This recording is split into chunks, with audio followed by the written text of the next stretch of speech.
સુરેન્દ્રનગર જિલ્લામાં મતદાર યાદીમાં અનેક નામો કેન્સલ કરાયા હોવાના આક્ષેપ કરી કોંગ્રેસના કાર્યકરોએ ઠેર ઠેર રસ્તા રોકો આંદોલન કર્યું છે।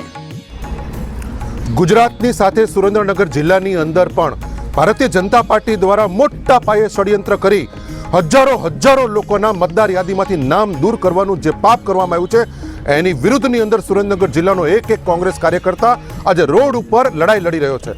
ત્યારે આજે સુરેન્દ્રનગર જિલ્લાના બધા જ કાર્યકર્તાઓએ સુરેન્દ્રનગર જિલ્લાના અનેક હાઈવેને ચક્કાજામ કરી દેવામાં આવ્યા છે।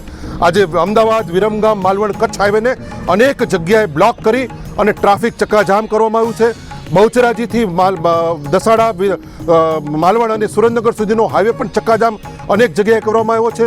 સુરેન્દ્રનગરની અંદર ધોળીપોળ, સિયાણીની પોળ પાસે પણ ચક્કાજામ કરવામાં છે।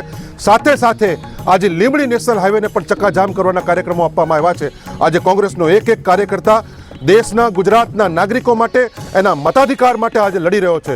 ચૂંટણી પંચ એ ભારતીય જનતા પાર્ટીના કાર્યકર તરીકે કામ કરી રહ્યો છે।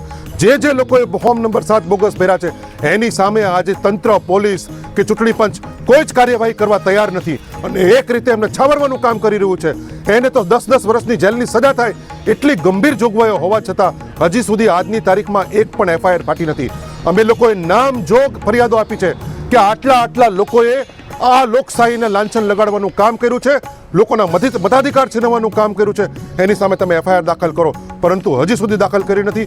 આજે અમને બજાણા પોલીસે સેંકડો અમારા કાર્યકર્તાઓને ડિટેન કરીને અમને પોલીસ સ્ટેશન લાવ્યા છે, પરંતુ અમે કોઈ પણ સંજોગોમાં ડરવાના નથી, અમે ચલિત થવાના નથી, આખરી દમ સુધી અમે લડવાના છીએ। અને આજના માધ્યમથી અમે તંત્રને બે હાથ જોડીને વિનંતી કરીએ છીએ કે જે ગુનેગારો છે એની સામે જે સંવિધાનિક કાર્ય કરી જે કંઈ કાનૂની કાર્યવાહી છે એ કાનૂની કાર્યવાહી કરવામાં આવે, અન્યથા અમારે અમારા જીવની આહુતિ પણ આપવી પડશે, તો અમારાથી અમે ખચકાશું નહીં।